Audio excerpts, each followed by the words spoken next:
കോട്ടയത്ത് സ്വകാര്യ ബസ് കണ്ടക്ടറെ മർദ്ദിച്ച സംഭവത്തിൽ പ്രതികരണവുമായി സ്കൂൾ വിദ്യാർത്ഥിനി. യൂണിഫോം ഇല്ലാതിരുന്ന കുട്ടിയോട് ആരുടെ കൂടെ കറങ്ങാൻ പോയതാണെന്ന് ചോദിച്ചതായി പെൺകുട്ടി പറഞ്ഞു. ബാഗ് ഇരിക്കുന്ന യാത്രക്കാരുടെ കൈവശം കൊടുത്തിരിക്കുകയായിരുന്നു. അതാണ് വിദ്യാർത്ഥിയല്ലെന്ന് സംശയിക്കാൻ കാരണമായത്. കൺസെഷൻ കാർഡ് കൈവശമുണ്ടായിരുന്നില്ല. അച്ഛൻ മരണപ്പെട്ട കുട്ടിയുടെ അമ്മ വിദേശത്താണ്. സഹോദരന്മാരോട് പറഞ്ഞപ്പോൾ അവർ ചോദിക്കാൻ വന്നതാണെന്നും പെൺകുട്ടി പറഞ്ഞു.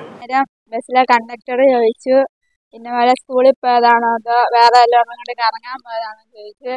അന്നേരം ഞാൻ പറഞ്ഞു ഇന്നലെ സ്കൂളിൽ പോയതാണെന്ന് പറഞ്ഞു. അന്നേരം കളർ ഡ്രസ് ആയിരുന്നു ഇട്ടേക്കുന്നത്. ബാഗ് ഇരിക്കുന്നവരെ കൊടുക്കണമെന്ന് പറഞ്ഞിട്ടുണ്ട്, അതുകൊണ്ട് ബാഗ് ഇരിക്കുന്നവരെ കൊടുത്തേക്കുമായിരുന്നു.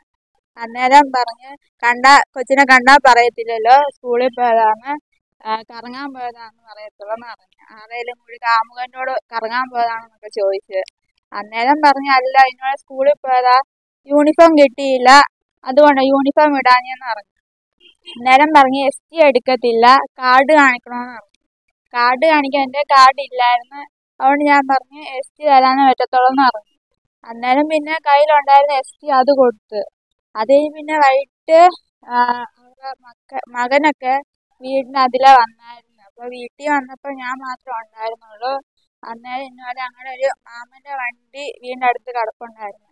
അന്നേരം ആ വണ്ടിയുടെ നമ്പരൊക്കെ നോക്കി വെച്ചിട്ട് അവർ അത് എരമല്ലൂരാണ് ഓടുന്നത്. അപ്പോൾ അവിടെ ചെന്നിട്ട് ഇന്നലെ കാര്യങ്ങളൊക്കെ ചോദിച്ചു. ഇന്നലെ വീട്ടിൽ വന്നായിരുന്നു.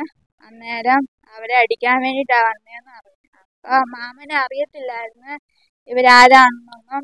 അന്നേരം പിന്നെ പോലെ അവരൊക്കെ അവരെ കണ്ടതിന് അടിക്കുമെന്നൊക്കെ ഇന്നലെ പറഞ്ഞായിരുന്നു. കണ്ടക്ടറോട് മോശമായി പെരുമാറുകയോ മർദ്ദിക്കുകയോ ചെയ്തിട്ടില്ലെന്നും വിദ്യാർത്ഥിനി പറഞ്ഞു. കോട്ടയം മാളികക്കടവ് റൂട്ടിൽ സർവീസ് നടത്തുന്ന തിരക്കര ബസ്സിലെ കണ്ടക്ടറാണ് പെൺകുട്ടിക്ക് ST നൽകാൻ ആദ്യം വിസമ്മതിച്ചത്. പിന്നീട് ടിക്കറ്റ് നൽകി. പെൺകുട്ടി വീട്ടിലെത്തി വിവരങ്ങൾ അറിയിച്ചപ്പോഴാണ് ബന്ധുക്കളും സുഹൃത്തുക്കളും എത്തി കണ്ടക്ടറെ ചോദ്യം ചെയ്യുകയും മർദ്ദിക്കുകയും ചെയ്തത്. സംഭവ വിവാദമായതോടെ പെൺകുട്ടി മാധ്യമങ്ങൾക്ക് മുമ്പിൽ എത്തുകയായിരുന്നു.